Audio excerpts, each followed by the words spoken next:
Israel Hamas युद्ध को लेकर अमेरिका पर लगातार ऐसे आरोप लग रहे थे कि बाइडेन की सरकार ने मिडिल ईस्ट में इजराइल को बेलगाम छोड़ रखा है और इसी छूट की वजह से इजरायली सेना गाजा और लेबनान के भीतर दिन रात तबाही मच रही है। हालांकि इस दौरान गाजा में आम नागरिकों के नरसंहार के आरोपों को लेकर अमेरिका पर काफी दबाव भी पड़ा, जिसकी वजह से उसने कुछ समय के लिए इजराइल को हथियारों की सप्लाई रोक दी थी, लेकिन बाद में अमेरिका ने फिर से इजराइल को हथियार भेजना शुरू कर दिए। हालांकि इस दौरान हमास, हिजबुल्लाह, ईरान और यमन के हूती ने बार बार अरब देशों से इजराइल के खिलाफ एकजुट होने की अपील की थी, लेकिन इसका भी कोई खास असर नहीं हुआ।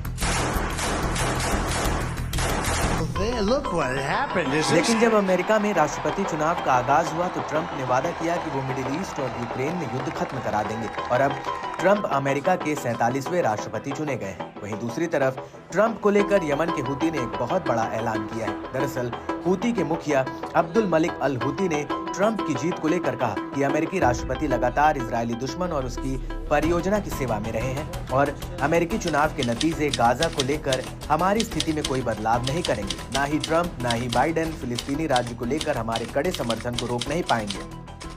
ट्रंप चाहे जितना भी देशद्रोह भड़का ले, वो मुसलमानों को अपने अधीन नहीं कर पाएंगे। अब्दुल मलिक ने ट्रंप को लेकर आगे कहा, ट्रंप अमीर अरब देशों को नकदी के अलावा गाय के रूप में देखते हैं और गरीबों को दुखी मानते हैं। उन्होंने कुछ अरब देशों को इजराइल की सेवा में लगाने के लिए कड़ी मेहनत की है।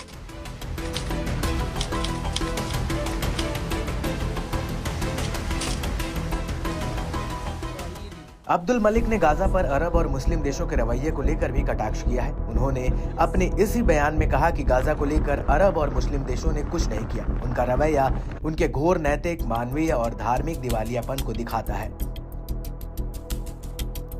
इजरायली सैनिक गाजा में निर्मम अत्याचार कर रहे हैं। इजरायल गाजा में भुखमरी फैलाकर गाजा के लोगों को अपने अधीन करना चाहता है, क्योंकि जंग के मैदान में वो फिलिस्तीनी लड़ाकों से हार गई है। गाजा के लड़ाकों ने इजरायली सेना को सैन्य स्तर पर बहुत बड़ा नुकसान पहुंचाया है। वहीं दूसरी तरफ अरब देशों को इजरायल के आतंकी चरित्र पर अभी भी विश्वास नहीं है कि वो गाजा में सभी तरह के भयावह अपराध कर चुका है। इजरायल की परियोजना पूरे मुस्लिम और अरब दुनिया को निशाना बनाती है। इजरायल पूरी तरह से पश्चिम एशियाई इलाके पर अपना धाक जमाना चाहता है। हूती के मुखिया ने अरब देशों को लेकर आगे ये भी कहा कि एक बार मुस्लिम फिलिस्तीनियों के प्रति अपने दायित्वों को पूरा करना शुरू कर दें, अल्लाह उनकी मदद करेगा। आपको बता दें कि 7 अक्टूबर 2023 के बाद से ही यमन का हूती लाल सागर से लेकर तेल अवीव तक मिसाइल और ड्रोन हमले कर रहा है और सऊदी अरब, जॉर्डन और बहरीन जैसे देशों ने कई मौकों पर हूती की मिसाइलों को इजरायल पहुंचने से पहले ही हवा में मार गिराया है और इसी वजह से हूती बार बार अरब देशों पर इस तरह के जुबानी हमले कर रहा है।